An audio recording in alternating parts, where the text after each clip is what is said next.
Good evening everybody. आज हम लोग जो है क्वेश्चन पेपर जो कंटिन्यू हमने क्वेश्चन नंबर 40 तक कल कंप्लीट किया था, आज उसकी कंटिन्यूएशन में आगे बढ़ेंगे हम लोग।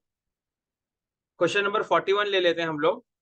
क्वेश्चन नंबर 41 है, generally while performing through packing manually on LWR, opening of sleepers is limited to alternate sleeper to be opened, up to 100 sleepers to be opened at a time, no restriction but the temperature restriction to be observed, या only 30 sleepers to be opened within a temperature range of TD plus 10 and TD minus 30।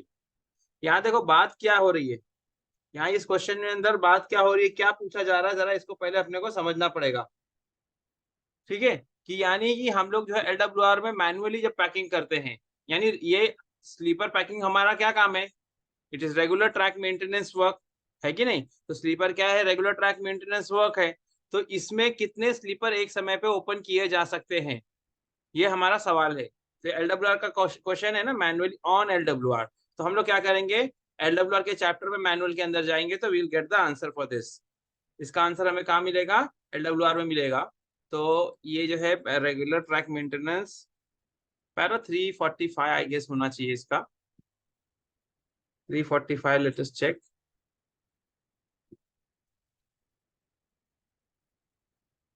Yes, para 345 हमारा जो है, ये है हमारा regular track maintenance, जिसके अंदर बहुत सारे एक्टिविटीज है, tamping, lifting, aligning, shallow screening, renewal of fastening, maintenance of SEJ.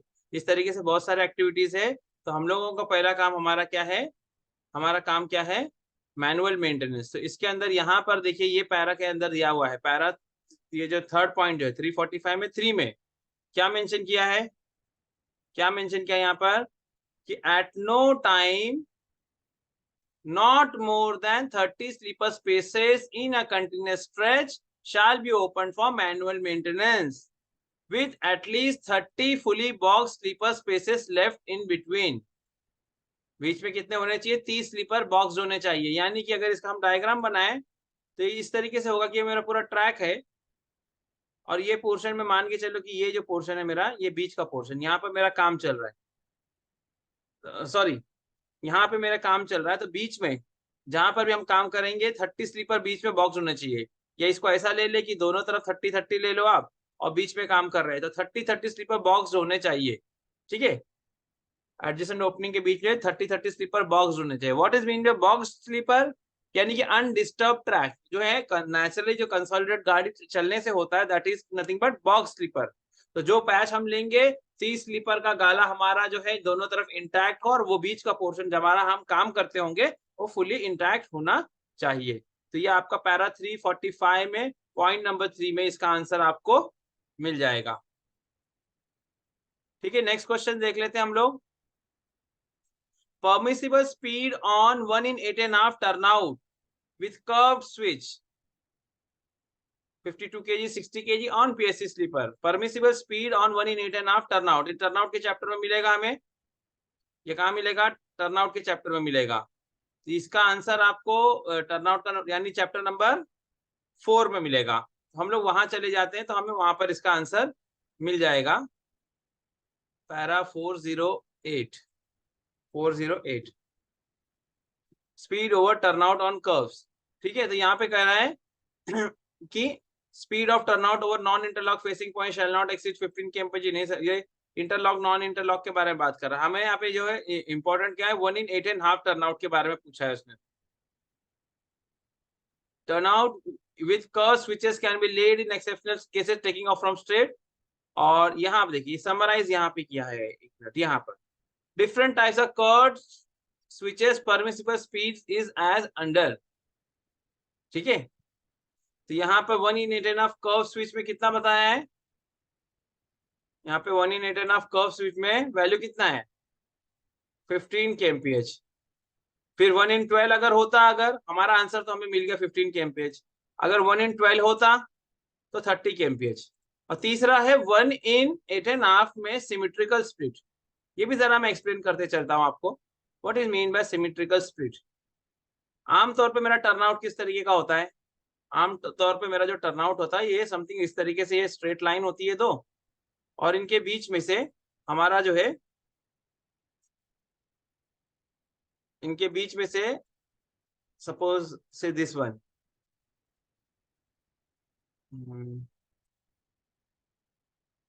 इस तरीके का टर्नआउट निकलता है कि नहीं।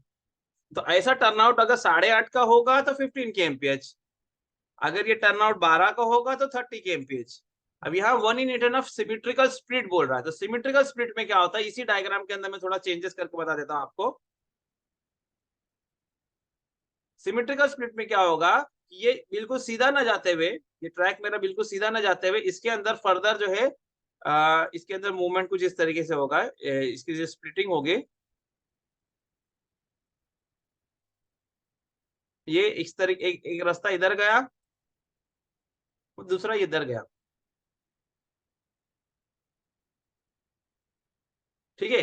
तो अगर मेरा टर्नआउट इस तरीके से स्प्लिट होता है, 1 in 8.5 का है, तो इसकी स्पीड जो है 30 के एमपीएच की जा सकती है। आ रही बात समझ में। टर्नआउट अगर मेरा इस तरीके से है, और सिमेट्रिकल स्प्लिट की खासियत क्या होती है, सिमेट्रिकल स्प्लिट के अंदर ना हमारा जो सेंटर लाइन होता है ना, हमारा जो ट्रैक का सेंटर लाइन होता है, बिल्कुल क्रॉसिंग जो है ना उसके बिल्कुल बीच में से जाती है, यानी कि एंगल जो है फ्लैट हो जाता है। 1 in 8.5 है ना, ये फर्दर इसका हाफ हो जाता है, इस वजह से इसकी स्पीड जो है हमारी बढ़ जाया करती है। तो मतलब ट्रैक का सेंटर लाइन और क्रॉसिंग का सेंटर लाइन वो मैच हो जाता है, इसलिए इसको बोलते हैं सिमेट्रिकल स्प्लिट। दोनों तरफ जो है इस लाइन से सिमेट्रिक है, बोथ द साइड्स। आ रही बात समझ में। तो ये हमारा क्वेश्चन का आंसर हो गया, जो हमारा जो है क्वेश्चन नंबर 42 का था। नेक्स्ट क्वेश्चन की तरफ हम बढ़ते हैं।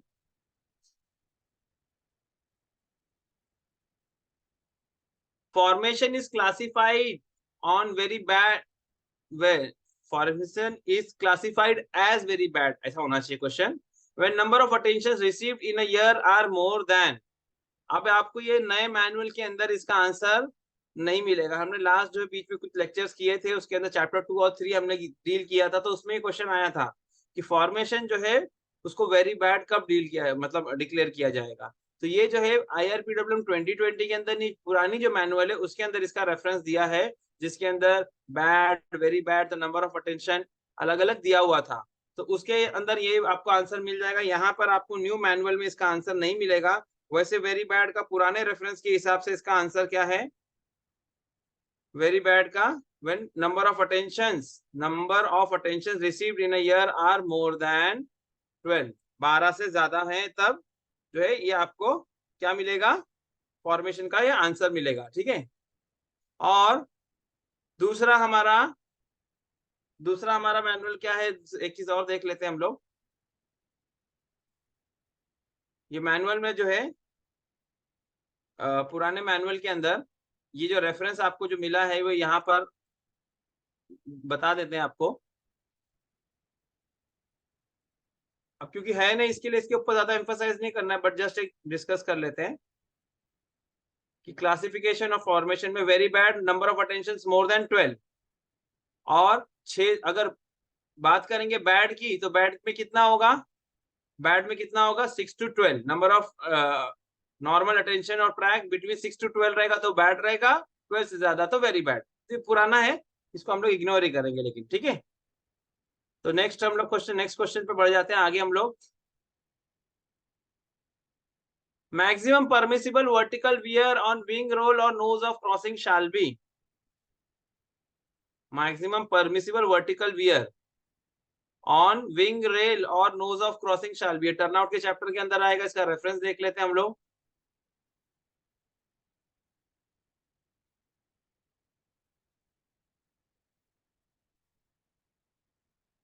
परमिसिबल वर्टिकल वियर ना,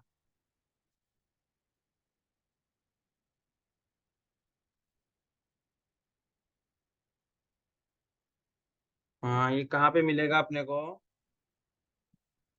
विंग रेल सर्च करना पड़ेगा, इससे नहीं मिल रहा।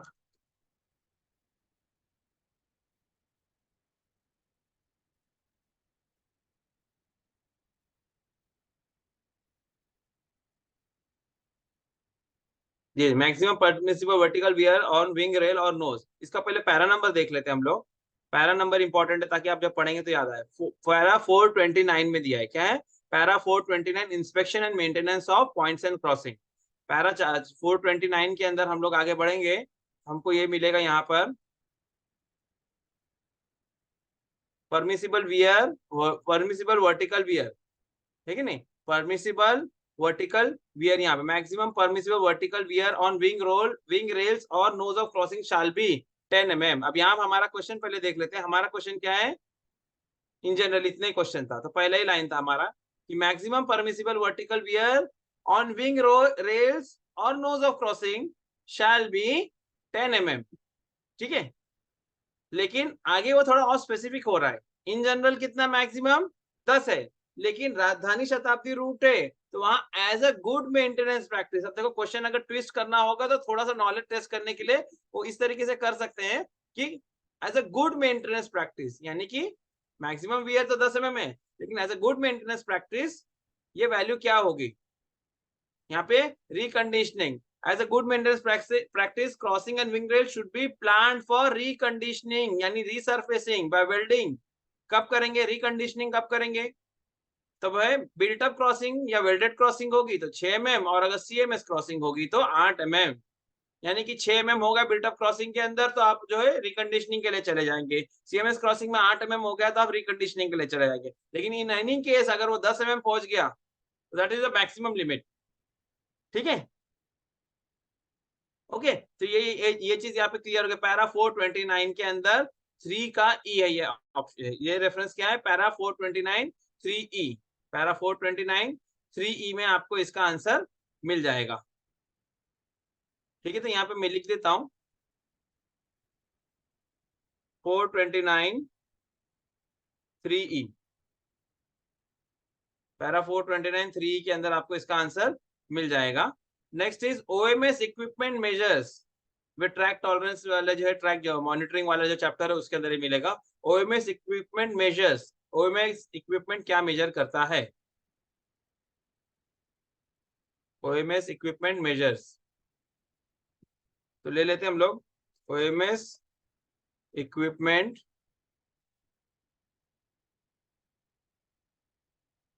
मेजर्स। क्या मेजर करता है, यहाँ आ गया ना, ओएमएस में आ गए हम लोग। ठीक है, तो यहाँ पर ये देख लेते हैं ओएमएस का काम क्या है। This equipment measure the track performance by measurement of vehicle response in terms of vertical and lateral acceleration। ठीक है, इसको पूरा पैरा को देख लेंगे तो आपको समझ में आ जाएगा। दिस इक्विपमेंट यानी कि ओएमएस इक्विपमेंट क्या करता है, हमारा ओएमएस इक्विपमेंट करता क्या है, this equipment measure the track performance by measurement of vehicles response in terms of vertical and lateral acceleration. यानी प्राइमरीली ये काम करता है, वर्किंग कैसा है इसका, वर्टिकल लैटरल एक्सेलरेशन लेने का। The real-time output of the equipment is in the form of value of peaks exceeding the limits, their location and ride index and ride index। ठीक है, तो अब यहाँ पर अगर आप देखेंगे, अगर आप यहाँ पर देखेंगे तो आपको ये मिल जाएगा। आप क्वेश्चन देखेंगे तो ऑप्शन क्या है इसके अंदर, ऑप्शन इसके अंदर क्या है, राइड इंडेक्स, सीटीआर, टीजीआई, परफॉर्मेंस, है कि नहीं। अभी तो टीजीआई तो खत्म ही हो गया, ट्रैक ज्योमेट्री इंडेक्स अभी नहीं है मैनुअल में, पहले था ट्रैक ज्योमेट्री इंडेक्स, अब उसकी जगह ट्रैक क्वालिटी इंडेक्स आ गया है। ठीक है, तो ये ओएमएस क्या मेजर करेगा, आपका राइड इंडेक्स मेजर करेगा। पैरा नंबर देखना है तो एक बार देख सकते हैं आप, पैरा 513 के अंदर ऊपर का जनरल स्टेटमेंट के अंदर ये लिखा हुआ मिल जाएगा आपको। ठीक है, नेक्स्ट क्वेश्चन है, recommended throw of switch on BG is, throw of switch, broad gauge में थ्रो ऑफ स्विच क्या है, तो let us take it, throw of switch, throw of switch इसके अंदर कहाँ मिलेगा,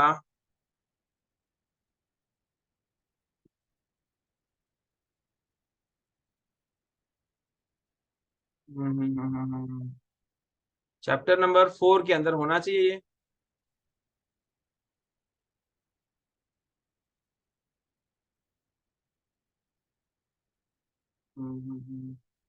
just a minute, will see.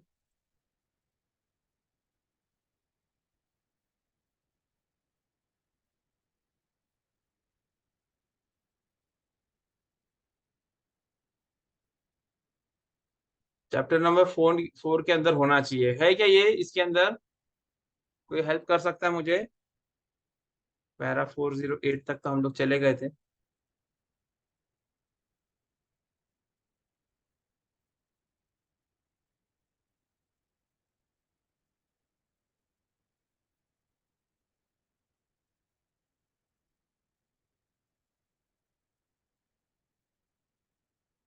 Throw of switch दिया है क्या मैनुअल के अंदर? इसका आंसर तो हमको पता है, लेकिन इसको मैनुअल के रेफरेंस से देखना है हमको। Is it given in this, या ये कोई दूसरा इसके अंदर दिया हुआ है?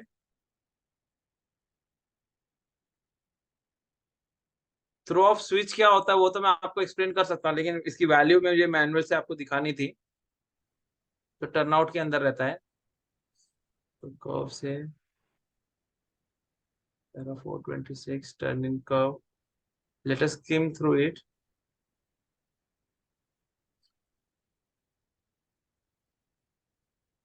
Just a minute, will get it somewhere.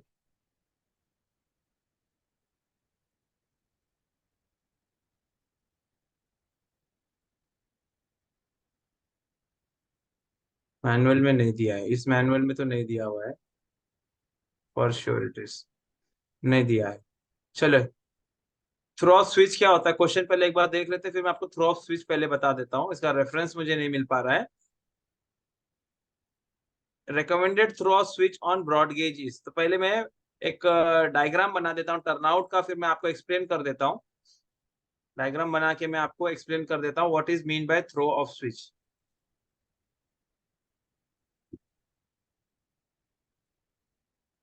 ठीक है, ये हमारा टर्नआउट है, तो टर्नआउट में जो स्टॉक रेल होती है मैंने वो बनाने की कोशिश की है। ठीक है, अब इसके अंदर फर्दर और क्या आएगा, इसके बाद में हमारा आ जाएगा टंग रेल। ये मेरी एक समझो टर्नआउट का एक पाथ हो गया।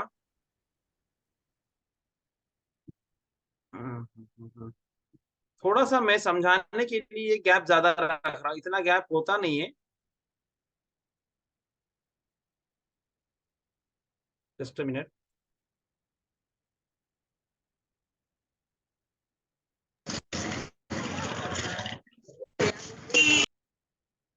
आमतौर पे इस तरीके से टंगरेल जो है हमारी एक स्टॉकरेल को टच मतलब हाउसिंग कर दी जाती है, चिपका दी जाती है, और दूसरी तरफ जो है ये ओपन ओपन रहता है। तो ये जो ओपनिंग है स्टॉकरेल और टंगरेल के बीच में, जो ओपनिंग है, इसको बोलते हैं थ्रो ऑफ स्विच। अगर इसको मैं और एनलार्ज व्यू में बनाऊं, अगर मैं इसको और एनलार्ज व्यू में बनाऊं तो मैं ऐसा कह सकता हूं कि suppose this is my स्टॉकरेल,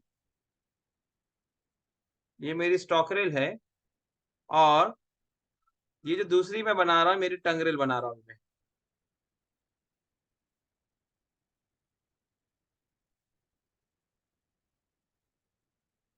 something like this, ये पोर्शन जो है ना, उल्टा मैंने बना दिया, सॉरी, यहाँ से बनाना चाहिए, है कि नहीं। ये जो पोर्शन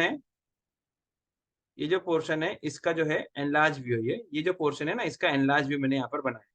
तो ये जो टंगरेल है और ये जो स्टॉकरेल है, इसके बीच में जो गैप हुआ करता है, इनके बीच में जो गैप है, that is nothing but throw of switch. वो क्या है, ये जो गैप है, यानी ओपनिंग, जब पॉइंट आप जो ओपन करते हैं तो इसके बीच में जो गैप अवेलेबल आपको दिख रहा है, this is nothing but what is it, so क्या कहते हैं हम लोग, थ्रो ऑफ स्विच। ठीक है, तो this is the throw of switch. तो पहले इसकी जो वैल्यू हुआ करती थी, पहले इसकी वैल्यू क्या हुआ करती थी, 95 mm हुआ करती थी। पहले इसकी वैल्यू क्या हुआ करती थी, 95 mm। पहले आपको इंस्ट्रक्शन में इस तरीके से दिया हुआ था मैनुअल में, पहले it use to be 95 mm for overriding switch, but now इसकी वैल्यू जो है वो चेंज हो गई है। अब वो कितना हो गया है, जब आप इंस्पेक्शन टर्नआउट का करेंगे तो प्रोफार्मा में, तो earlier it use to be, मैं लिख देता हूँ यहाँ पे, earlier earlier it use to be 95 mm, लेकिन अब कितना है, 115 mm। Sorry, I am not able to give you the reference for this, but it is there somewhere, मतलब यहाँ पर तो मुझे नहीं मिला, लेकिन इसका है कहीं ना कहीं रेफरेंस। ठीक है, तो ये है ओवरराइडिंग स्विच के लिए थ्रो ऑफ स्विच की वैल्यू। ठीक है, this is the throw of switch. Next हम लोग आगे बढ़ते हैं।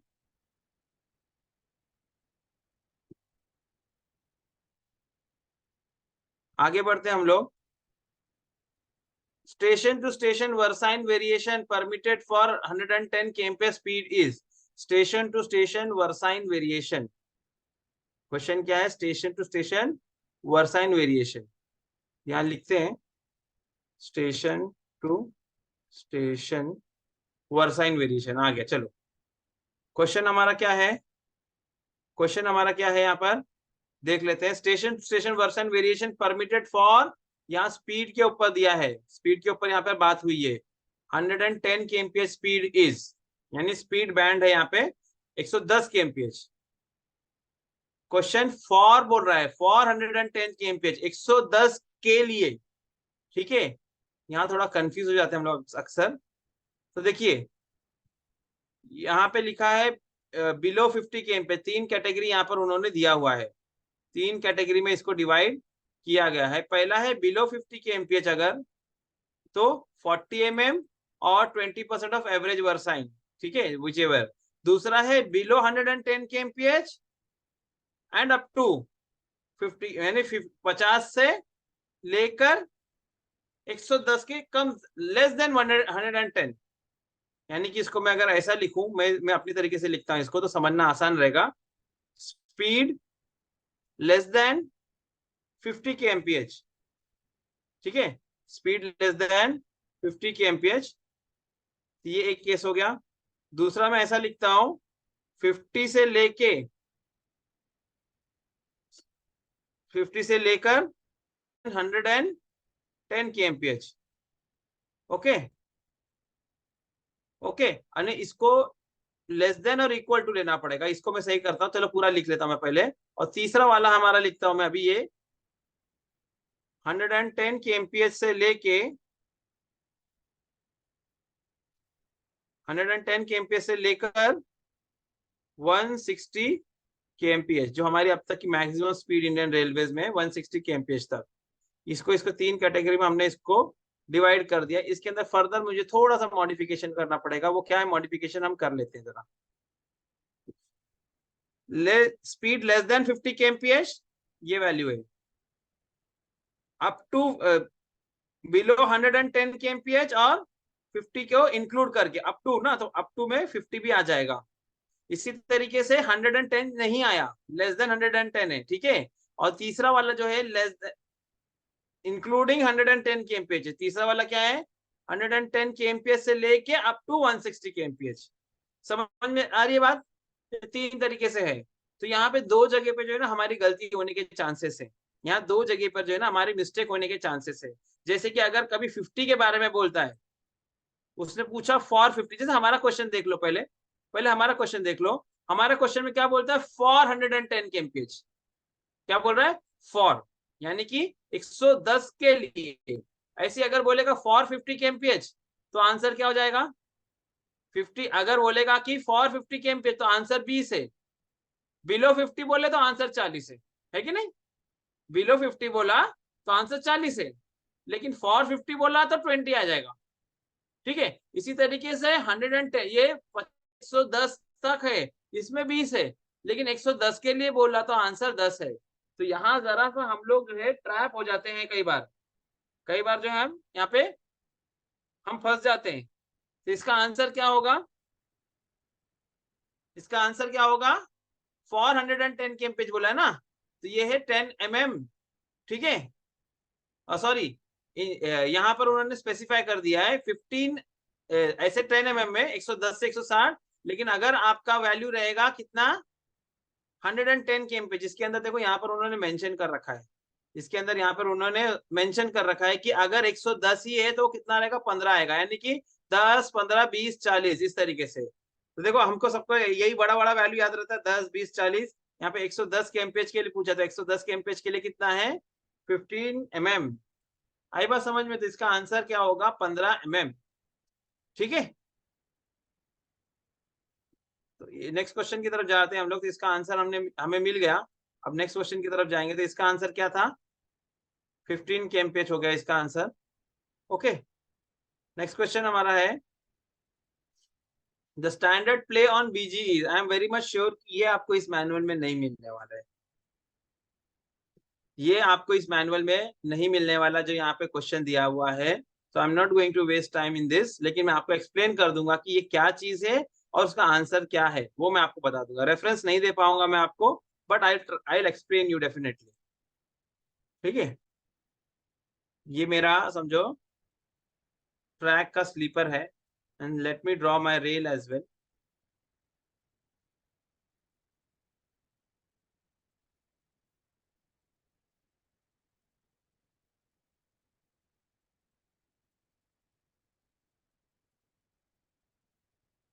कच्चा पक्का आप समझ के चलें कि समझो हमारी रेल है, समथिंग लाइक दिस।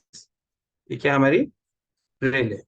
अब इसके अंदर हमारी ट्रेन चलनी है, तो इसकी व्हील ले लेते हैं, ट्रेन की व्हील को ले लेते हैं। इसको थोड़ा सा मैं ना जानबूझ के पर्पसफुली थोड़ा इसके अंदर से गैप देने वाला हूँ, सॉरी।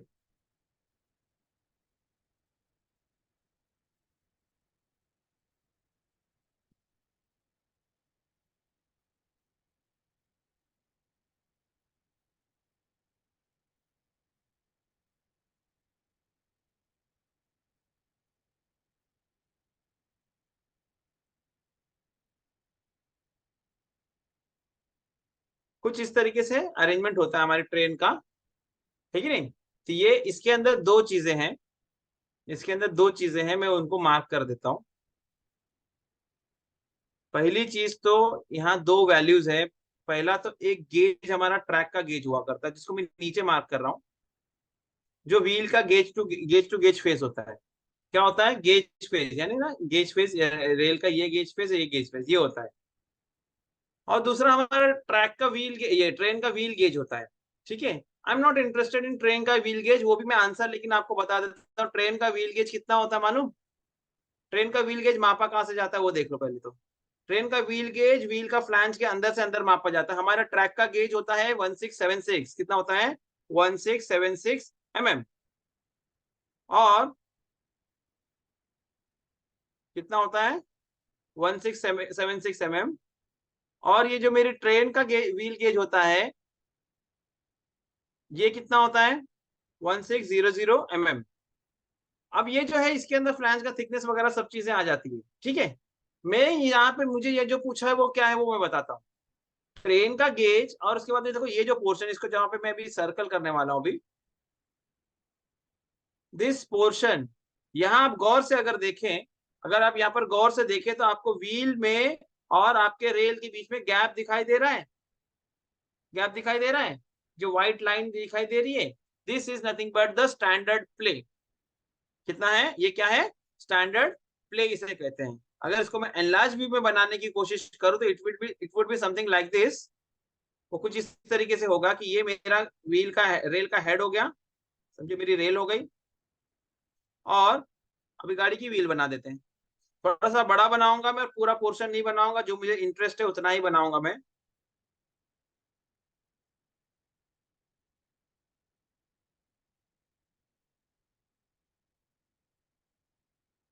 इसका जो है नीचे का पार्ट जो है मैं थोड़ा सा बड़ा बना रहा है पे।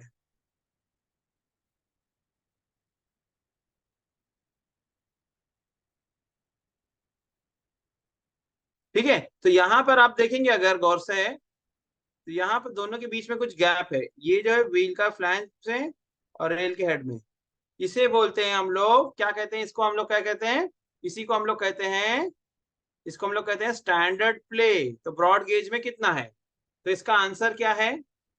इसका आंसर इज 19 mm। इसका आंसर क्या है आप मार्क कर लें, it is 19 mm। Standard play on broad gauge is, standard play on broad gauge is 19 mm, 19 mm इसका आंसर है। ओके, नेक्स्ट क्वेश्चन हम लोग चले जाते हैं। Track geometry to be achieve, रुको मैं पहले वहां पे मार्कअप कर देता हूँ, ठीक है। ये यहाँ पर हमारा ये हो गया।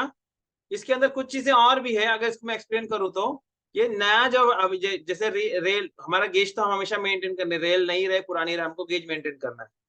ये जो है स्टैंडर्ड प्ले 19 mm है, ठीक है। अब ये जो व्हील का जो फ्लैंज होता है, ये जो है फ्लैंज, ये धीरे धीरे घिसता है।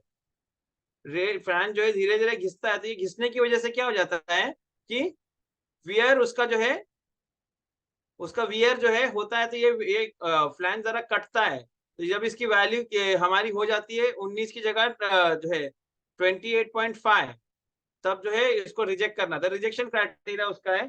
खैर उससे हम उसके डिटेल में हमको जाना नहीं है, हम लोग जो है आगे बढ़ते हैं नेक्स्ट क्वेश्चन की तरफ।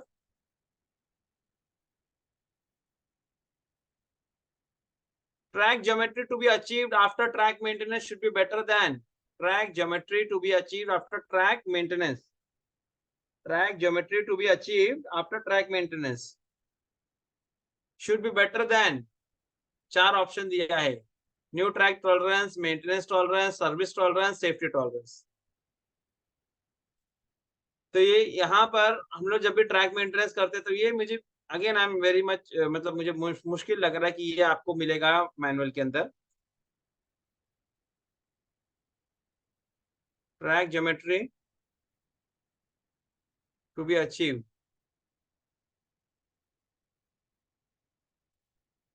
मैनुअल के अंदर ये मिलना जरा, सॉरी मैनुअल तो यहाँ पे ट्रैक ज्योमेट्री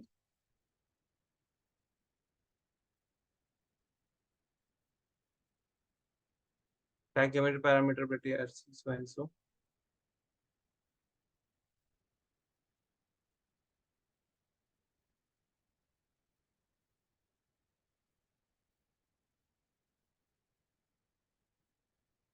मुश्किल है, इसमें मैनुअल में ये मिलना मुश्किल है। लास्ट पैराग्राफ में कुछ बातें लिखी हुई है वो मैं आपको एक्सप्लेन कर दूंगा।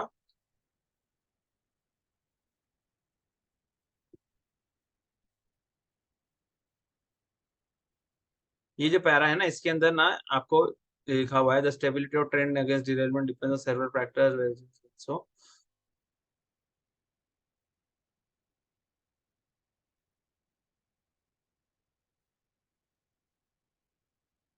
इसके अंदर देखते हैं, इसके अंदर कुछ मिले तो यहाँ पर ये जो चीज मैं ढूंढ रहा था वो तो नहीं मिला, लेकिन यहाँ कुछ और चीजें वो मैं आपको बता सकता हूँ जरा, कि stability of train against derailment. कई बार जब डिरेलमेंट होता है ना तो लोग जो है हमारे ट्रैक के पैरामीटर को जो है दोषी ठहराते हैं और बोलते हैं कि देखो ये पैरामीटर ऐसा होना चाहिए था, आपके मैनुअल में ऐसा लिखा है, लेकिन जो है ये इसको आपने अचीव नहीं किया, that's why the derailment has happened. इस तरीके से कई बार बातें होती है, दूसरे अदर डिपार्टमेंट्स वाले ऐसा करते हैं। लेकिन अभी हमारे मैनुअल के अंदर ये पैराग्राफ पहले नहीं था, बट लेकिन to safeguard interest of PWI अब ये जो है इंक्लूड कर दिया गया है। तो इसके अंदर क्या मेंशन किया मैं आपको एक्सप्लेन कर देता हूँ, कि हमारे पूरे आईआरपीडब्ल्यू मैनुअल के अंदर कहीं पर भी ये जो भी हम जो भी मैनुअल में पढ़ते हैं वो किस चीज के लिए है, किसके लिए, इसको पढ़ लेते हैं। The stability of train depends on Stability of trains against derailment depends upon several factors such as track geometry, vehicle characteristics, state of their maintenance, speed of the particular vehicle at that particular point, so and so. Rail wheel interaction is thus a complex phenomenon, or therefore safety tolerance for track alone cannot be prescribed in isolation. ठीक है? Accordingly, safety tolerance for maintenance of track have not been prescribed on rail. Accordingly, safety tolerance for maintenance of track have not been prescribed in Indian Railways.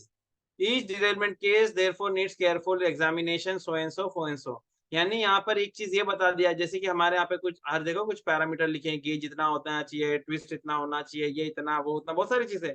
तो अगर हमारे track में कभी भी अक्सर बराबर हो एग्जैक्टली वो वैल्यू हमें मिल नहीं पाती है, तो लोग के कहते हैं कि देखिए आपका पैरामीटर इतना होना चाहिए था बट ये नहीं मिला, इसलिए आप जो है engineering department is culprit for that.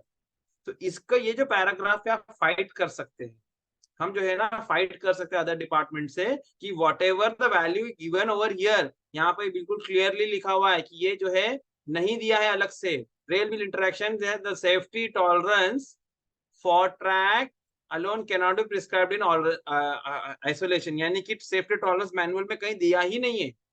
तो आप इसको जो है ये जो है सेफ्टी टॉलरेंस नहीं है, ये सर्विस टॉलरेंस है, कि गाड़ी चले तो मेंटेनेंस लिमिट इसमें रहेगा तो रखरखाव अच्छा रहेगा, पैसेंजर कंफर्ट मेंटेन रहेगा, उसको ध्यान में रखते हुए ये वैल्यूज दी गई है। इसका मतलब ये नहीं है कि आपने ये वैल्यू को लेकर इसको कंसिडर कर लिया कि इस कारण से आपका डिपेंड हो गया है।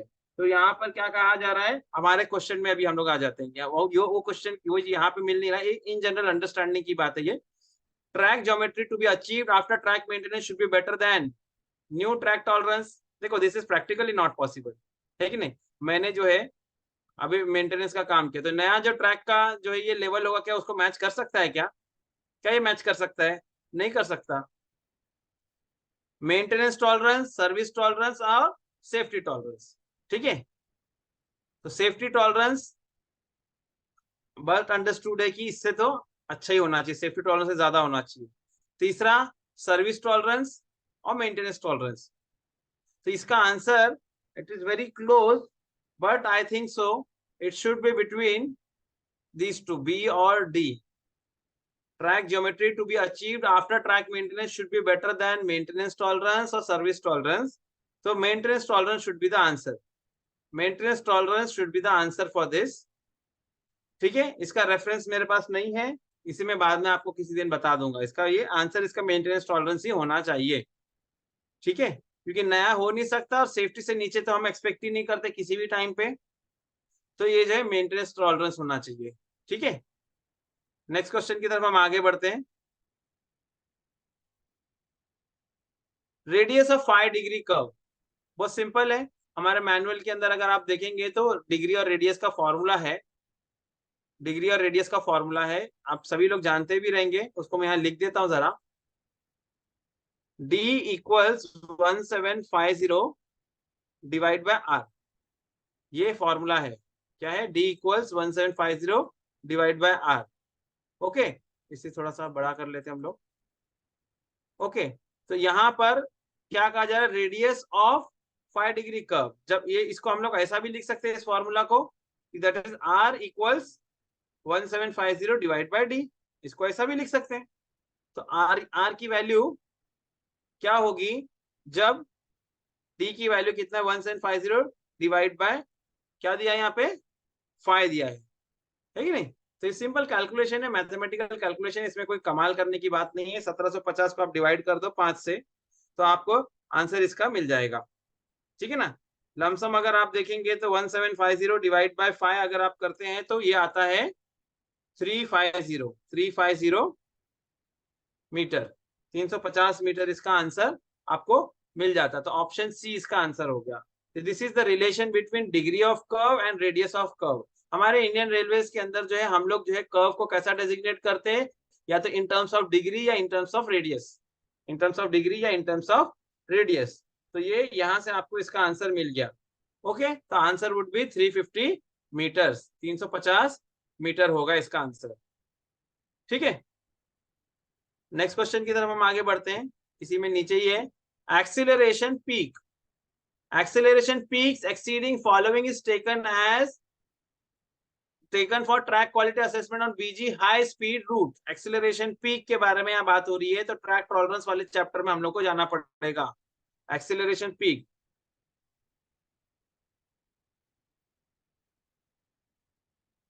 एक्सीलरेशन पीक चैप्टर नंबर 5 होगा। 5 सब ऐसे ही ऑड वैल्यू डाल के हम देखते हैं। चैप्टर नंबर 5 में इतना तो पक्का है। ओ सॉरी, यहाँ पे मैं कहाँ सर्च कर रहा हूँ? एक्सीलरेशन पीक यही चैप्टर के अंदर होगा।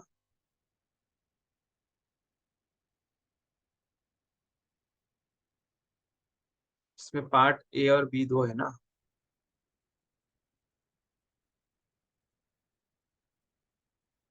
वैल्यू क्या दिया है? क्वेश्चन क्या है? Acceleration peak exceeding following is taken track on BG high speed root.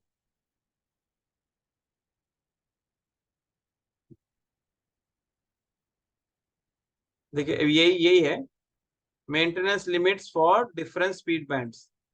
ठीक है, तो यहाँ पर उन्होंने ये मेंशन नहीं किया है कि क्या हम लोगों को लेना है हाई स्पीड के लिए। तो जरा हम लोग अपने हिसाब से इसको समझ के चलते हैं कि एग्जैक्टली पहले मैं क्वेश्चन एक बार देख लेता हूँ। Acceleration peaks exceeding following is taken as track quality assessment on BG high speed route। अब एक्सीलरेशन पीक दो टाइप की है। ठीक है, क्या है? Vertical and lateral. तो वर्टिकल और लैटरल, तो यहाँ पर है स्पीड अप टू 100 kmph 0.3। ठीक है, स्पीड 100 से 110, अगेन ये भी 0.3 है।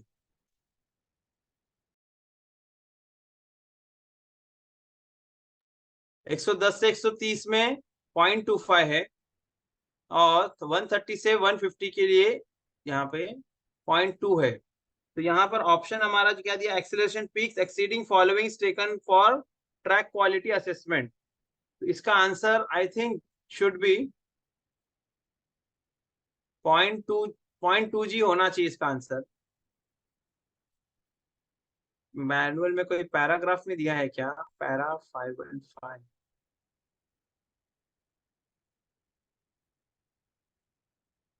ओके, ओके, यहाँ पर दिया हुआ है पैरा 515 में दिया है, वो टेबल के अंदर नहीं है वो। पैरा 515 जो है यहाँ पर इसका आंसर आपको मिल जाएगा।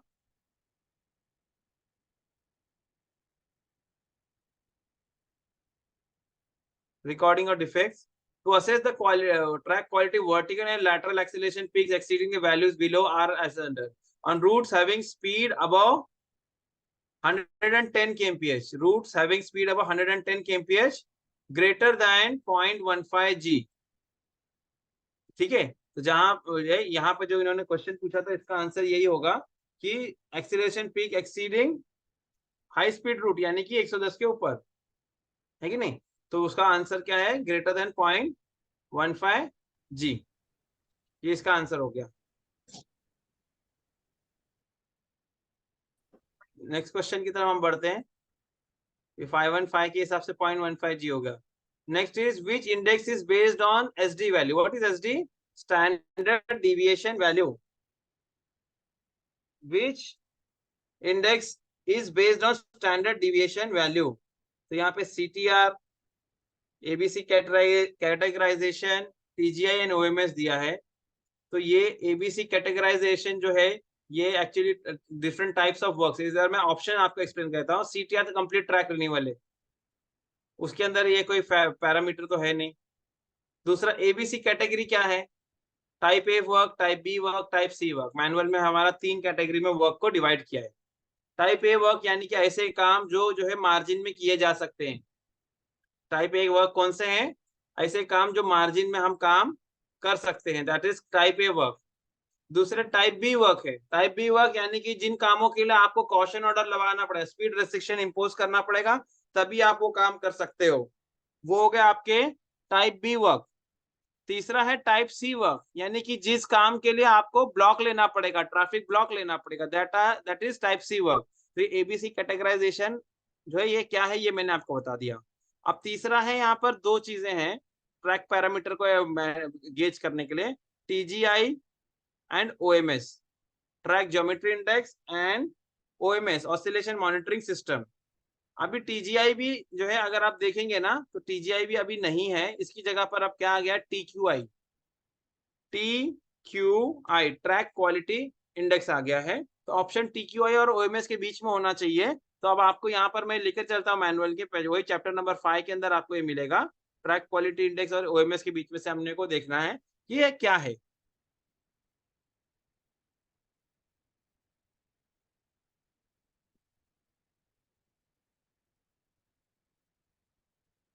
देखिए दोनों चीजें सामने आपके, TQI ट्रैक क्वालिटी इंडेक्स और OMS, ठीक है। तो TQI is prescribe for overall assessment of track for Indian railway routes categorize so and so, सारी चीजें लिखी है यहाँ पे लंबा चौड़ा लिस्ट में। यहाँ पे नीचे क्या लिखा हुआ है? नीचे क्या लिखा है? The TQI value based on the above expression are only indicator the actual maintenance of track shall be planned on the basis of SD values and peak values, standard deviation values and peak values और different track parameters, ठीक है। यानी track quality index के अंदर तो standard deviation values के बारे में बात होती है, इतना तो पक्का है। आए जरा हम लोग इसको भी देख लेते हैं, क्या कहते हैं हमारा OMS को भी देख लेते हैं। तो OMS में क्या कहा है वो देख लेते हैं जरा हम लोग। OMS के अंदर क्या है? ये राइड इंडेक्स के बारे में बात करता है। हमने देखा था ना, अभी एक क्वेश्चन आया था हमारे पास, राइड इंडेक्स। तो OMS किसके बारे में बात करता है?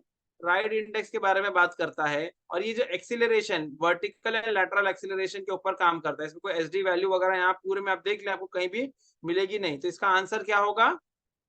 इसका आंसर होगा, इसका आंसर होगा हमारा TQI, basis of SD value लिखा है ना पे, SD value, standard deviation value. तो स्टैंडर्ड डिविएशन वैल्यू, इसका आंसर ये हो गया, ठीक है। तो which is based on this SD value. तो TGI की जगह TQI खाली हम ले लेंगे, पहले TGI हुआ करता था, अब TQI हो गया है, ठीक है। नेक्स्ट क्वेश्चन हमारा ले लेते हैं। Urgent attention is required at all location where vertical and lateral acceleration peaks exceed, ठीक है। Urgent attention is required at all locations where vertical and lateral acceleration peaks exceed। अब हमारे मैनुअल में इसके बारे में क्या चीज दिया हुआ है वो देख लेते हैं हम लोग। हमारा जो मैनुअल है ना वो क्या करता है, इसने 3 कैटेगरी में ट्रैक को हमारे डिवाइड किया है। मेंटेनेंस को 3 कैटेगरी में डिवाइड किया हमारे मैनुअल में। पहला है यानी maintenance planning based on these parameters. कौन से पैरामीटर्स? ट्रैक टॉलरेंसेस जो हमारे आते हैं ना, तो अलाइनमेंट, अनइवननेस, ये सारी चीजों के बेसिस पर ये वैल्यू सब दी गई है। इसमें 3 तरीके के मेंटेनेंस दिए हैं। क्लासिफाई इसको ब्रॉडली अगर किया है तो 3 चीजों में किया है। पहला है आपका ट्रैक रिक्वायरिंग प्लान्ड मेंटेनेंस। पहला क्या है? ट्रैक रिक्वायरिंग प्लान्ड मेंटेनेंस, यानी कि जिसमें प्लान्ड मेंटेनेंस हो, यानी कि काम जो है आपको प्लान करके करना है। ठीक है, लॉन्ग रन में जो है ट्रैक का जो है क्वालिटी इंप्रूव करने के लिए, सर्विस को इंप्रूव करने के ध्यान कॉन्सेप्ट के हिसाब से। दूसरा हमारा track requiring need based maintenance, यानी यहाँ खराबी हुई है यहाँ, चलो ठीक है, एनबीएमएल इसको बोलते हैं, नीड बेस्ड मेंटेनेंस। ठीक है। तीसरा है ट्रैक रिक्वायरिंग अर्जेंट मेंटेनेंस। तीसरा वाला क्या है? ये वाला जो है ज्यादा इंपॉर्टेंट ना, अर्जेंट है, ट्रैक रिक्वायरिंग अर्जेंट मेंटेनेंस। ठीक है, तो plant maintenance, need based maintenance और ट्रैक रिक्वायरिंग अर्जेंट मेंटेनेंस, ये 3 कैटेगरी में हमारे जो है ट्रैक को क्लासिफाई कर दिया गया है। तो इसी के बेसिस पे नीचे आप अगर देखेंगे तो प्लांट पीएमएल बोलते हैं, प्लांट मेंटेनेंस लिमिट। ठीक है, दूसरा नीड बेस्ड मेंटेनेंस लिमिट और तीसरा अर्जेंट मेंटेनेंस लिमिट। ठीक है, 3 चीजें हैं। हमारे यहाँ पे बात किसके बारे में हो रही है? अर्जेंट अटेंशन की। अर्जेंट अटेंशन की बात हो रही है, तो अर्जेंट अटेंशन किस में आएगा? अर्जेंट मेंटेनेंस लिमिट के अंदर आ जाएगा अर्जेंट मेंटेनेंस। तो these limits are so specified that upon their exceedance the permitted speed should be reduced. Permitted speed should be reduced which can be resorted only after attending the track. यानी कि UML, यानी जब आपको एक particular limit दी है, वो limit अगर cross हो गया तो क्या करेंगे? गाड़ी की जो परमिसिबल स्पीड है, सेक्शनल स्पीड है, उसको कम कर दिया जाएगा। यानी कि कह सकते हैं कि कॉशन ऑर्डर इंपोज करने की बात हो रही है। और ये कभी रिलैक्स किया जाएगा? Only after attending the track. Track को अटेंड करने के बाद में ही इसको इंपोज किया जाएगा, बाद में फिर से नॉर्मल किया जाएगा स्पीड। ठीक है, ये किस बेसिस पे डिसाइड किए जाते हैं? These are laid in terms of acceleration limits on comfort consideration and peak values of gauge and twist. यानी इसमें 3 पैरामीटर को लिया जाता है। एक तो एक्सेलरेशन लिमिट, इसमें वर्टिकल एक्सेलरेशन, हॉरिजॉन्टल एक्सेलरेशन आ जाता है। दूसरा है गेज और ट्विस्ट, गेज और ट्विस्ट। अब हमारा क्वेश्चन क्या? अर्जेंट मेंटेनेंस लिमिट के बारे में है। क्या है? अर्जेंट मेंटेनेंस लिमिट के बारे में क्वेश्चन है हमारा। क्या कहता है? Urgent attention is required at all locations where vertical and lateral acceleration peaks exceed। ठीक है, तो इसको अगर हम लोग देखेंगे तो इसमें अलग अलग स्पीड बैंड दिया, जैसे मैंने अभी थोड़ा पहले भी दिखा रहा था। ये खाली हम लोग ये देखो, प्लांट मेंटेनेंस नीड बेस हम नहीं देख रहे हैं, हम सिर्फ अर्जेंट देख रहे हैं। यहाँ पर क्या दिया है? 100 के लिए 0.3, और ऑल लोकेशन की बात हो रही है ना। 100 में तो 0.3 है, 100 से 110 में भी 0.3 है, 110 से 130 में 0.25 है, और 130 से 160। तो ऑल स्पीड की अगर बात करेंगे तो आंसर क्या होना चाहिए हमारा? आंसर क्या होगा हमारा? 0.2G, 0.2G। एक्सीलरेशन कितना? 0.2G से ज्यादा होगा तो ऑल स्पीड के अंदर ये आपका आ जाएगा। तो इसके हिसाब से आंसर हमारा ये होना चाहिए, urgent attention required at all locations क्या होगा? 0.2G। ये आंसर होना चाहिए 0.2G। ठीक है, ये हमारा आंसर होना चाहिए। नेक्स्ट हम लोग आगे बढ़ते हैं। क्वेश्चन नंबर 54 सेम पेज पर है। Height gauge should be located at a minimum distance of. अब ये लेवल क्रॉसिंग का क्वेश्चन आ गया है कि नहीं? Height gauge should be located at a distance of minimum distance of dash meter from the gate post. Gate post से कितना दूरी पर हाइट गेज लोकेटेड हो, तो हम लोग लिख देते हैं यहाँ पे हाइट गेज, हमें मिल जाएगा आंसर।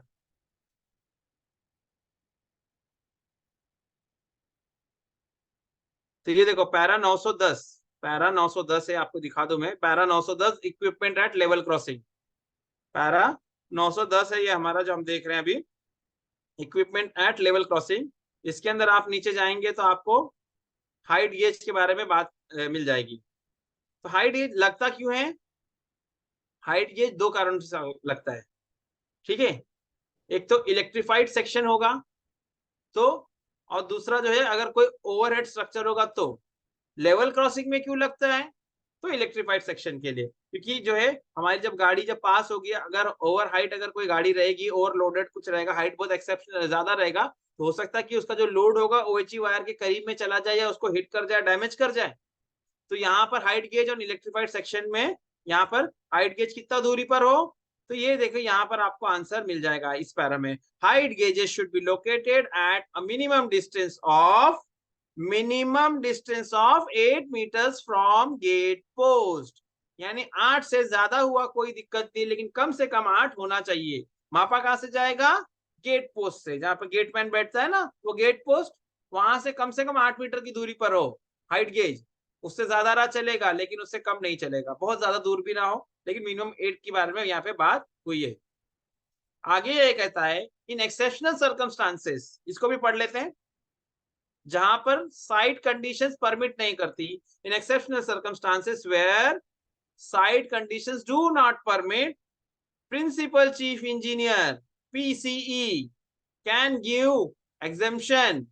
तो क्या है? In exceptional condition circumstances where site condition do not permit, principal chief engineer can give exemption in the standard subjected to a minimum of 8 metres distance from track centre. आ रही बात समझ में? कि हमारा जो अगर लाइन है यहाँ पर, सपोज मैं यहाँ पर लाइन बना दूं, रेलवे लाइन समझो हमारी, ये इस तरीके से समझो, ये रेलवे लाइन है,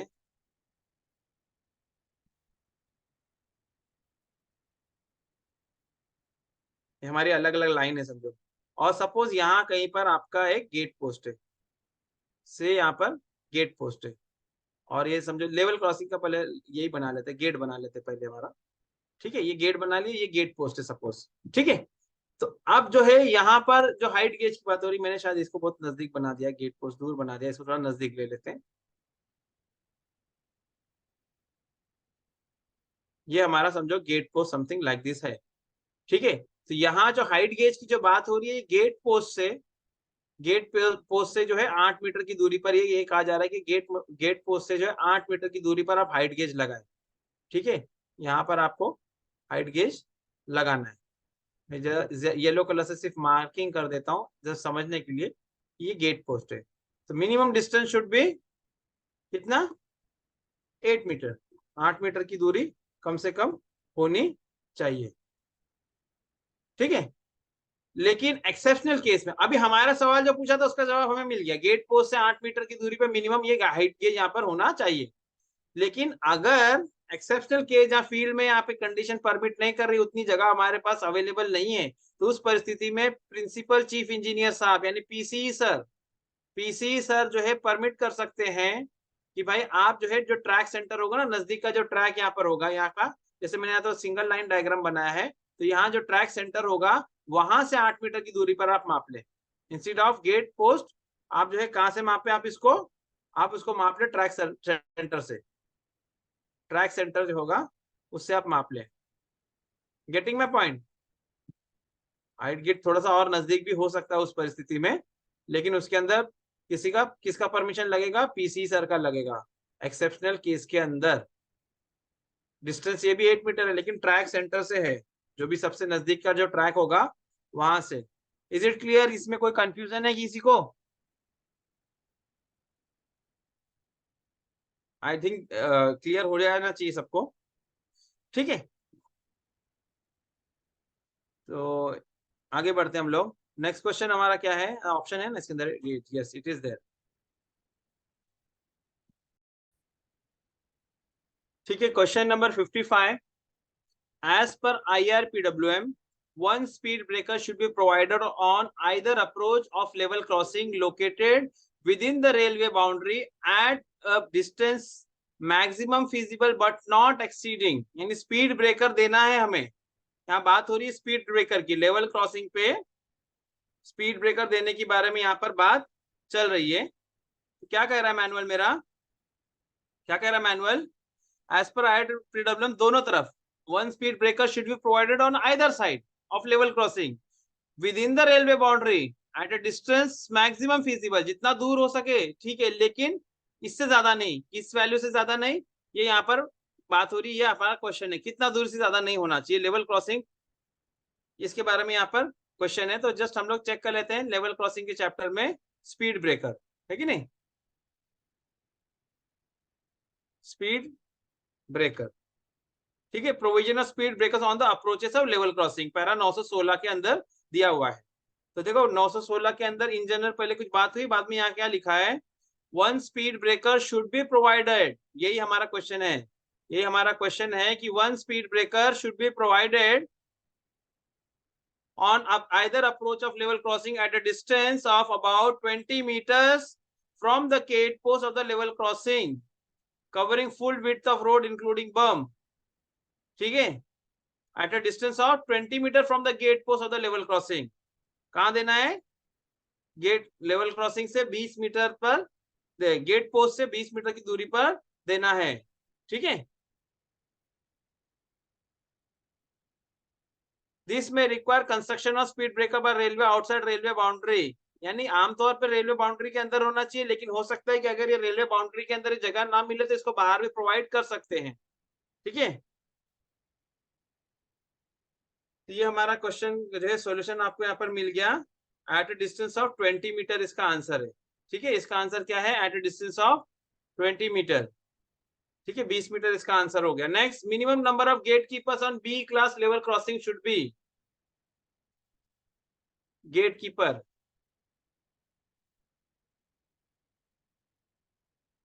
ठीक है, minimum number of gate keeper, कहाँ चला गया?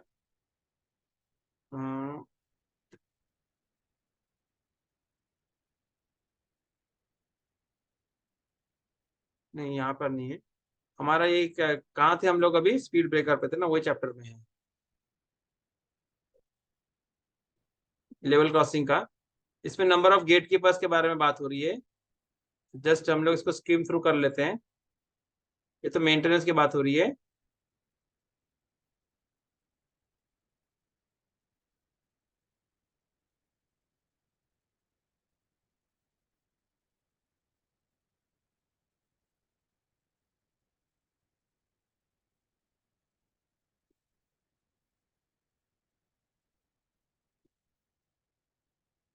ये अपने को कहाँ मिल सकता है नंबर ऑफ गेट कीपर, इसके अंदर reference, just a minute, will just check. ये तो रोड क्लासिफिकेशन हो गया, different classes classification of gate हो गया,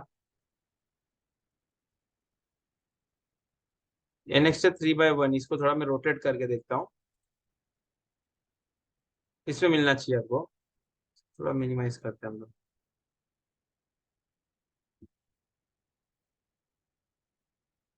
ब्लर क्यों है ये?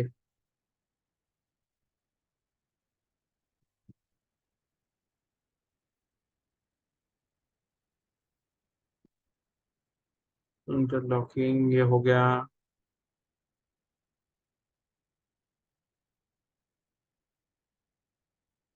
मिनी, हाँ ये देखिए, ये देखो, ये 10 नंबर, थोड़ा आप लोगों को जरा सा मैं इसको मिनिमाइज करता हूँ, ये पूरा मैनुअल के अंदर दिया हुआ है वही चीज है, लेकिन इट इज नॉट क्लियर ना। 10 नंबर पॉइंट आप देखेंगे अगर गौर से, I just read it for you, आपके लिए मैं इसको रीड कर देता हूँ। यहाँ पर ये वाला है, क्या है, minimum number of gate keepers, special gate में मिनिमम कितने होने चाहिए, मैं इसको यहाँ पे लिख देता हूँ ना, यहाँ पे मैं पूरा टेक्स्ट ही लिख देता हूँ, मिनिमम नंबर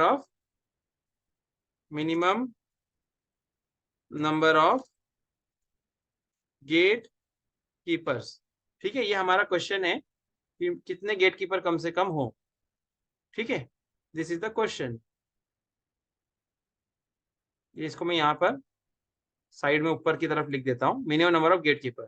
तो यहाँ पे वैल्यूज यहाँ पे लिखा है, स्पेशल गेट में, स्पेशल गेट है ऊपर लिखा हुआ मेंशन, तो उसके अंदर कितने हो स्पेशल गेट के अंदर, दे शुड बी 3, 3 होने चाहिए। ए क्लास गेट के अंदर कितना है देखो, 2 लिखा हुआ है, बी के अंदर भी 2 लिखा हुआ है, सी क्लास में 2 भी लिखा है, 1 भी लिखा है, वो मैं पढ़ के बता देता हूँ, ये सारे हो जाएंगे कवर हमारे पास। स्पेशल गेट में 3 होने चाहिए, यानी 8-8 घंटे के 3 हिस्से छोटे provide where LC outside station limit 3 होने चाहिए।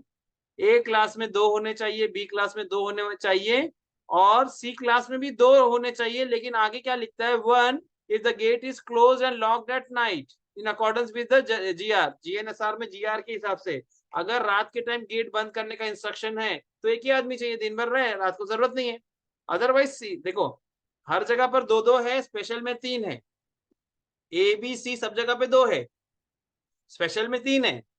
सी क्लास ले क्या कह रहा है कि भाई अगर जीआर के हिसाब से रात को गेट को बंद करने का इंस्ट्रक्शन है तो वहां पर एक ही आदमी देना है। बहुत सारी जैसी ऐसे कोई गेट्स होते हैं जहाँ पे रात को मूवमेंट नहीं होता है। जैसे मान के चलो कि हमारे रेलवे प्रीमाइसेस के अंदर कोई गेट है जो है, रेलवे की दोनों तरफ यार्ड वगैरह है, या कुछ रेलवे कॉलोनीज है, समथिंग, कॉलोनीज तो नहीं बोलेंगे, रेलवे का वर्किंग से रिलेटेड या समथिंग लाइक दैट, या रेलवे ही क्यों होने तो बहुत सारी जो इंडस्ट्रीज वगैरह होती होगी कि भाई दिन भर उनका मूवमेंट, रात को कुछ होता नहीं मूवमेंट, तो वहाँ इंस्ट्रक्शन होगा कि भाई रात को गेट बंद रखना है, तो वहां पर एक। अदरवाइज जो है सब जगह पर दो दो है, स्पेशल में तीन, ऐसा याद रख सकते हैं हम लोग।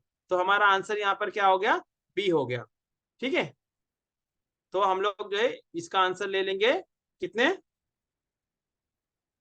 हम्म, कितने हो जाएगा इसका आंसर, टू, दो हो गया। नेक्स्ट क्वेश्चन नंबर 57 पे हम लोग जाते हैं। नेक्स्ट हम जो है क्वेश्चन नंबर 57 पे जाते हैं। ठीक है, क्वेश्चन नंबर 57 में क्या जाएंगे तो क्या है, what distance from a danger location, what distance from a danger location should three detonator be fixed on BG. ठीक है, ब्रॉड गेज में जो है डेंजर लोकेशन पे कितनी दूरी पर तीन डेटोनेटर लगाए जाते हैं, क्या दूरी पर लगाए जाते हैं, कहाँ पर तीन डेटोनेटर लगाए जाते हैं। ये जो है प्रैक्टिकल क्वेश्चन है, ये हमारा जो है इंजीनियरिंग इंडिकेटर वाले चैप्टर में हमें मिल जाएगा। हम वहां चले जाते हैं, डायग्राम में ही हमको मिलेगा। ठीक है, इसका आंसर पता भी होगा हमको, लेकिन फिर भी मैं आपको दिखा देता हूँ।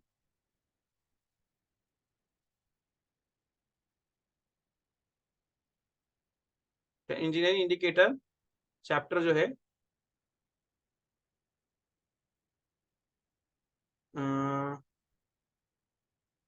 चैप्टर का नाम इस हिसाब से नहीं,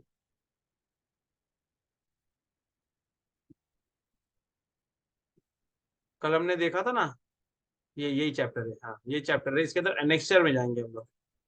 यस, ये डायग्राम जो है ना, वर्क्स ऑफ शॉर्ट, कल हमने लॉन्ग ड्यूरेशन का हमने देख लिया था ना, प्रोटेक्शन डायग्राम वगैरह थोड़ा बहुत, और शॉर्ट ड्यूरेशन का आ गया। तो यहाँ पर शॉर्ट ड्यूरेशन वर्क में देखो, क्वेश्चन एक बार पढ़ ले फिर आपको समझ जाएगा। At what distance from a danger location should three detonator be fixed on broad gauge। यानी यहाँ पे ये जो है, ये जो मैं डायग्राम आपको बता रहा हूँ कि ये कोई वर्क साइट भी हो सकती है, प्लेस ऑफ ऑब्स्ट्रक्शन ना, place of obstruction, single line double line दो यहाँ पे डायग्राम दिया है। मैं सहूलत के लिए अपनी जो है इसको जो है आपको है डबल लाइन के अंदर दिखा रहा हूँ। ठीक है, तो हमारा प्रोटेक्शन कैसा, जैसे कि यहाँ पे दो लाइनें हैं आप देख रहे हैं, ये डाउन लाइन एक हो गई, ये हमारी हो गई डाउन लाइन, और दूसरी है हमारी अप लाइन। ये समझो, मान के चलो कि ये जो पॉइंट है यहाँ पर जो है कुछ ना कुछ यहाँ पर गड़बड़ हुई है, सपोज कुछ डेंजर हुआ है, रेल फ्रैक्चर हो गया, डिरेलमेंट हो गया, ब्रीच हो गया, वॉट एवर, कुछ ना कुछ तो हुआ है यहाँ पर, प्लेस ऑफ ऑब्स्ट्रक्शन में आ गया ये। तो प्रोटेक्शन हम कैसा करते हैं, जस्ट समरीली हम लोग देख लेते हैं। भाई ये वर्क स्पॉट से जो 30 मीटर की दूरी पर एक आदमी जो यहाँ पर रेड हैंड फ्लैग लेकर खड़ा हो जाएगा, एक आदमी खड़ा हो जाएगा। दूसरा क्या होगा, दूसरा क्या होगा, जो है 600 मीटर पे एक आदमी खड़ा होगा और वो बैनर फ्लैग लगा देगा। ठीक है, और तीसरा जो आदमी होगा उसे 1200 मीटर की दूरी पर जाने के बाद में तीन डेटोनेटर लगाने हैं, 10 मीटर अपार्ट, 10 मीटर्स अपार्ट। अब उसके लिए जो सिस्टम दिया है कि ऑल्टरनेट लाइन का दिया हुआ है, म्यूट रखे भाई माइक जो भी है। ठीक है, तो तीसरा जो है 1200 मीटर की दूरी पर लगाना, और उसके बाद में जो है थोड़ा दूर जाकर खड़ा होना है। ठीक है, नहीं तो तीसरा बंदा जो है तीन डेटोनेटर लगाता है और 45 मीटर की दूरी पर खड़ा होता है, ये हमने कल देख लिया था। तो ये क्वेश्चन हमारा जो है उसके हिसाब से आंसर इसका क्या है, ये अंडरस्टैंडिंग वाला क्वेश्चन, डायरेक्टली मैनुअल की लैंग्वेज इसमें नहीं है।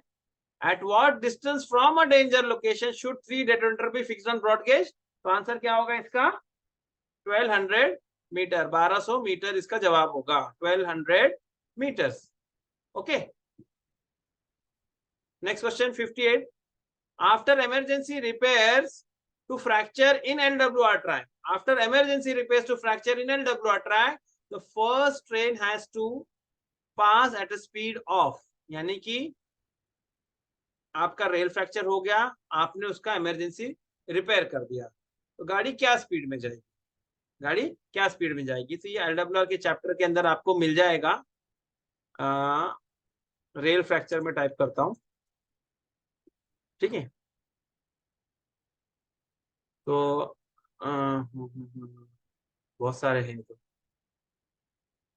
ये तो रिन्यूअल का चैप्टर है, पैरा 300 समथिंग है, 340 समथिंग, मुझे याद नहीं आ रहा चैप्टर का नाम, नंबर, पैरा नंबर में लिख रहा हूँ अंदाजा, आई am just guessing it. Yes, I got it. ये बकलिंग का आ गया, इसके पहले रेल फ्रैक्चर होगा।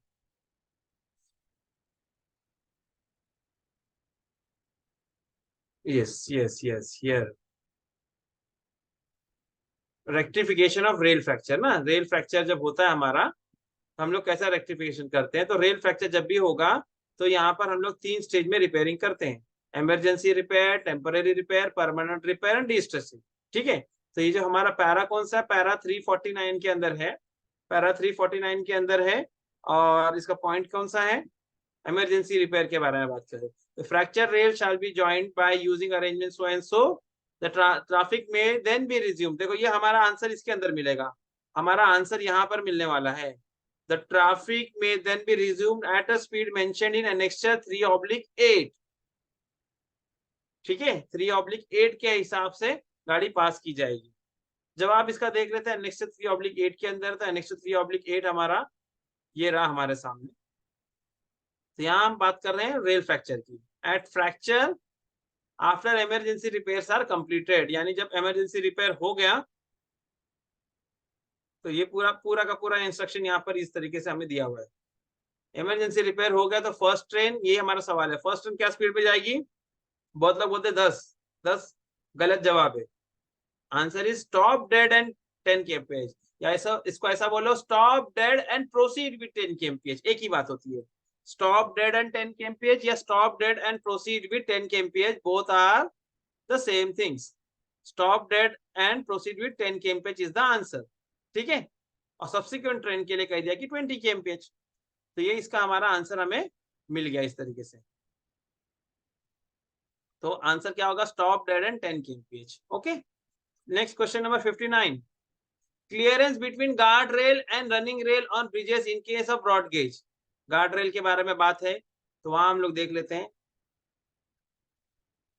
यहाँ थोड़ा सा क्वेश्चन जो है ना, थोड़ा सा उन्होंने क्लियर नहीं किया है, थोड़ा सा ऑप्शंस में गड़बड़ है, छोटी सी मिस्टेक है, बड़ा नहीं है कुछ।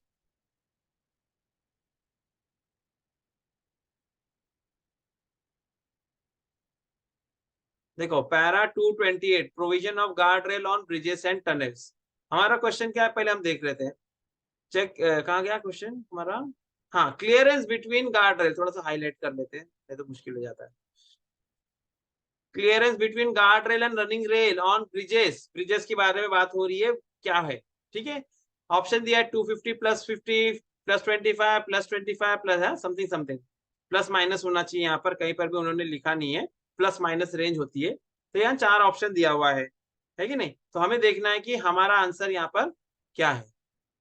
तो गार्ड रेल क्यों दी जाती है, वो यहाँ पर लोकेशन कौन कौन सी जगह पे दी जाती है, ब्रिजेस में दी जाती है, टनल टनल के अप्रोचेस में दी जाती है, उन सब के बारे में यहाँ बात हुई है। ये उसका डिजाइन पार्ट दिया हुआ है, इस डिजाइन पार्ट के अंदर आप इसको आपको आंसर मिल जाएगा। गार्ड रेल, पहली बात तो हम समझ लें कि गार्ड रेल दिया क्यों जाता है। जैसे ये डायग्राम को मैं थोड़ा एलेबोरेट कर देता हूँ। तो ये जो है हमारा जो है, ये मेरा सेक्शन का जो है नॉर्मल स्पैन है, यानी लैंड है, इसको ऐसा बोल सकते हैं, लैंड है, ठीक है, जमीन है। और ये जो पोर्शन है मेरा, ये मेरा ब्रिज है। ये पोर्शन मेरा क्या है, सॉरी इसको थोड़ा सा अलग कर ले लेते हैं, say we can take it as ready लेते हैं, चलो। यहाँ हमारी ब्रिज है, ठीक है। और यहाँ पर इसके नीचे हो सकता है रोड हो सकता है वाटर बॉडी हो सकता है कि एक्वेडक्ट हो, वायाडक्ट हो, कुछ भी हो सकता है, कुछ भी होगा। यानी कि ये नीचे का हिस्सा खाली है, होलो है, एक्वेडक्ट वायाडक्ट कुछ भी हो सकता है। तो यहाँ पर देखिए, अगर सपोज सिंपल है, अभी मेरी लाइन है ना, लाइन को मैं थोड़ा सा ड्रॉ कर रहा हूँ, जो हमारी रेलवे लाइन है ना, पहले इसको यहाँ पे ड्रॉ करते हैं। LH रेल हो गई, और ये समझो मेरी RH रेल हो गई, ये मेरी रेलवे लाइन है, रेल है, ठीक है, बीच में स्लीपर है वगैरह इसके अंदर होती है। ये प्लेन ट्रैक है। इस प्लेन ट्रैक में अगर खुदा ना खास्ता यानी कि लैंड पर है, ट्रेन कभी डिरेल भी हो गई, ट्रेन कभी अगर डिरेल भी हो गई, इस केस में अगर मेरी ट्रेन कभी डिरेल भी हो गई तो कहाँ जाएगी? या तो वो ट्रैक पर जमीन पर ही होगी ना, चाहे वो लेफ्ट में गिरे चाहे वो राइट में गिरे, कहीं पर भी गिरे वो जो है लैंड पर ही होगी, ये जमीन में कहीं पर भी गिरे कोई दिक्कत नहीं। लेकिन अगर मेरी एक ट्रेन, सपोज मेरी एक आधी ट्रेन अगर वो गिर जाती है, कहां पर? अगर वो गिरती है मेरे ब्रिज पर, ब्रिज पे गिरती है, तो क्या होगा कि वो सीधे बाहर चली जाएगी ना। जस्ट मैं एक डायग्राम बना के यहाँ पे एक्सप्लेन करता हूँ। फॉर एग्जाम्पल मेरी एक ट्रेन है एंड इट डीरेल्ड, तो ये सीधे जो है इसके डिब्बे वगैरह बाहर जाएंगे जाएंगे ना, इट कैन टॉपल आउट, ये लटक जाएगा, ये बाहर गिर सकता है ना, it will come out, hang हो सकता है, नीचे जा सकता है, डिब्बे कुछ लटक जाएंगे या गिर जाएंगे, something like that will happen. In order to avoid it, इसको अवॉइड करने के लिए हम क्या करते हैं, यहाँ पर गाड़ी डिरेल हुई कोई दिक्कत नहीं है, लेकिन गाड़ी ब्रिज पर ही होनी चाहिए और वो ब्रिज को भी डैमेज नहीं करना चाहिए। दोनों चीजें, गाड़ी लटकना और ब्रिज के जो स्पैन है, स्ट्रक्चर उसको डैमेज करना, both are equally important, to protect that also, वो बहुत इंपॉर्टेंट है ना हमारे लिए। तो यहाँ पर हम क्या करते हैं, हम एक रेल डाल देते हैं जिसको हम कहते हैं गार्ड रेल, जो मैंने यहाँ पे ग्रीन कलर से बनाई है, ठीक है। अब ये गार्ड रेल एक्चुअली इतनी ही होती है, ये बेसिक गार्ड रेल यही होती है। तो ताकि इसका लॉजिक ऐसा है कि सपोज सपोज अगर एक आधी ट्रेन का चक्का अगर उतर भी गया तो वो क्या होगा, डिरेल हो उतर भी गया तो क्या हो, एक मिनट थोड़ा सा और इसको और इलाबोरेट करते, सपोज ये गिर भी गया तो ये जो है बाहर इस रेल के तो चला जाए, लेकिन ये पूरे की पूरी तरह स्पैन के अंदर ही रहे। तो गार्ड रेल क्या करता है, जैसे कि चेकरेल होती है, चेकरेल जो व्हील को थोड़ा सा, जब उसमें टाइट रहता है थोड़ा सा टॉलरेंस, गार्ड रेल में थोड़ा लूज टॉलरेंस रहता है, गैप थोड़ा ज्यादा रहता है कि डिरेल भी हो गई तो चक्के जो है यहाँ से चलेगा तो गार्ड रेल इसको रोक लेगा, तो जो है ब्रिज का जो स्ट्रक्चर होगा उसको भी डैमेज करने से बचेगा, ब्रिज का जो स्ट्रक्चर होगा उसको भी डैमेज करने से बचेगा, साथ में जो है ट्रेन का भी प्रोटेक्शन हो जाएगा। तो बेसिकली गार्ड रेल जो है यही है जो ग्रीन मैंने बनाया, लेकिन इसका जो डिजाइन है, डिजाइन में देयर आर समथिंग एक्स्ट्रा जो कि प्रैक्टिकली जरूरी है, वो है कि इसका कुछ एंड जो है फ्लेयरिंग कर दिया जाता है, कुछ एंड इसका क्या कर दिया जाता है, दे आर फ्लेयर्ड, फ्लेयरिंग कर दी जाती है, यानी कि उनको कुछ इस तरीके से, सॉरी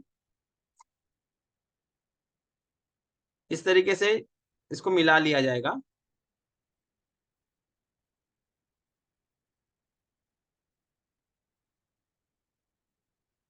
अब वो कहाँ पर सिंगल लाइन डबल लाइन उसे इंस्ट्रक्शन सब लिखे हुए हैं, वो हम नीचे देख लेंगे। ये जो है अब जो हमारे क्वेश्चन का आंसर है, हम उस पर अगर फोकस करेंगे तो it is talking something about this thing, it is talking about ये जो व्हील का जो गेज फेज, रेल का जो गेज फेज है और गार्ड रेल का नॉन गेज फेज, इनके बीच जो क्लियरेंस आप देख रहे हैं ना, ये जो क्लियरेंस, इसके बारे में बात हो रही है, कितना हो ये, कितना हो इसके बारे में यहाँ पर बात हो रही है। तो गार्ड रेल और मेन स्पैन के बीच में कितना दूरी हो, तो that is nothing but the clearance between the guard rails, ठीक है, ये क्वेश्चन है। ओके, तो मैं अभी जरा स्क्रॉल करके आपको दिखा देता हूं इसका आंसर क्या है, clearance between guard rail and running rail, clearance between guard rail and running rail, what is the answer, 250 plus minus 50, ठीक है, 250 प्लस माइनस 50 इसका आंसर। तो ये जो आंसर, ये जो गैप जो मैंने यहाँ पे बना रखा है इसके अंदर क्या रहेगा, 250 प्लस, सॉरी प्लस माइनस, अभी यहाँ पे लिखने नहीं जमेगा मुझे वैसा जैसा उनको उसमें लिखा हुआ है, इसको ऐसा समझ है, 250 प्लस माइनस 50 mm, यानी कि इतना 50 mm का टॉलरेंस प्लस माइनस हो सकता है। इसमें और भी चीजें दी है कि जो गार्ड रेल होगी आपकी जो है रनिंग रेल से ज्यादा, मतलब लेवल डिफरेंस इसका ज्यादा नहीं हो, 25 mm का ही डिफरेंस हो, बहुत सारी चीजें इसके अंदर है, but we are not discussing that thing. हमें आंसर चाहिए था, हमें आंसर मिल गया, ठीक है। नेक्स्ट क्वेश्चन हमारा क्या है, देखो कोई एक और क्वेश्चन ले लेते हैं। Check rail should normally be provided where the radius is dash metre or less in BG, ये आपको IRSOD के अंदर मिलेगा। तो let me go to IRSOD first, फिर मैं आपको वहां से इसका आंसर बताता हूँ। IRSOD हमारे पास, I am just opening it.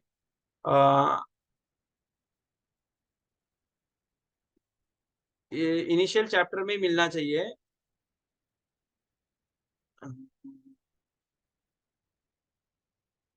चेकरेल ना, चेकरेल टाइप करते हैं हम लोग, CHECKRAIL। चेकरेल के बारे में कहाँ कहाँ इसमें बात हो रही है? एट अ लेवल क्रॉसिंग, देखो चेकरेल कहाँ कहाँ पे देना है इसके बारे में, minimum clearance check rail for a curve. और हाँ ये देखो, ये क्वेश्चन का ये मिल गया। ये चैप्टर नंबर दिखा देता हूँ मैं आपको। Chapter number schedule 1 standard dimension जो है IRSOD के अंदर, शेड्यूल 1 डायमेंशन है, इसके अंदर हम हैं। और यहाँ पे बात हो रही है चेकरेल्स की। तो देखिए ये रेल्स के अंदर चेकरेल आ गए। यहाँ पे इसका जो नोट है, थोड़ा सा इसको बड़ा कर देते हैं ताकि आपको अच्छे से दिखाई दे। क्या कह रहा है? Minimum clearance of check rail for curve, curve के लिए मिनिमम 44 mm। चलो ठीक है। हमारे यहाँ पे भी बात क्या हो रही है? इन जनरल चेकरेल में मिनिमम क्लियरेंस कर्व में कितना हो? 44 mm। ठीक है। This clearance must be increase by not less than half the difference between the gauge and the curvature. ठीक है ना, डिफरेंस जितना होगा गेज से, डिफरेंस जो होगा वो वैसा बढ़ेगा। हमारा क्वेश्चन जहाँ पे कंसर्न वो ये है, check rail to be provided in curves where the radius is 218 meter or less or that is curvature is 8 degree or more। अभी हमारे ब्रॉड गेज में अगर हम बात करेंगे तो ब्रॉड गेज हम लोग कितना डिग्री तक बिछा सकते हैं? एक सवाल हमारा ये है, what is the maximum degree by up to which we can lay the maximum degree, जितना कितना डिग्री तक हम लोग ब्रॉड गेज बिछा सकते हैं? तो उसका आंसर है 10 डिग्री, यानी रेडियस में 175 मीटर।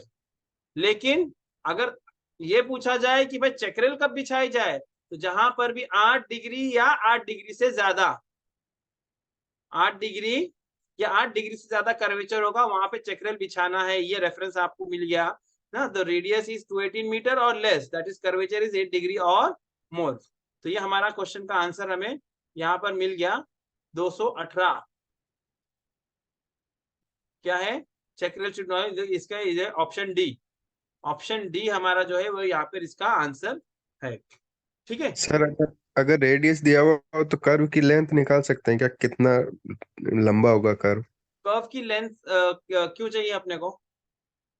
कर्व का डिग्री चाहिए हो सकता है, लेंथ क्यों चाहिए होगा हमें? हाँ, अच्छा सर, ठीक है सर। डिग्री चाहिए हो सकता है हमें, हमें लेंथ की कोई जरूरत नहीं है। ओके ठीक सर। है। हाँ ठीक है। तो ये हमें डिग्री चाहिए हो सकती, कर्व की लेंथ की हमें कोई जरूरत नहीं है। तो यहां से आप रेडियस से डिग्री निकाल सकते हैं। अगर वो डिग्री में सवाल पूछता तो आप लिख देते थे कि 8 डिग्री और मोर, रेडियस है तो 218 और लेस। ठीक है। तो यहाँ पर जो है मैं ये जो क्लास को, जो मेरी जो है आज का जो है सेशन को टर्मिनेट करता हूँ। 60 क्वेश्चन हमारे अब तक हो चुके हैं इस पेपर के। फर्दर हम इसको आगे और लेके चलेंगे।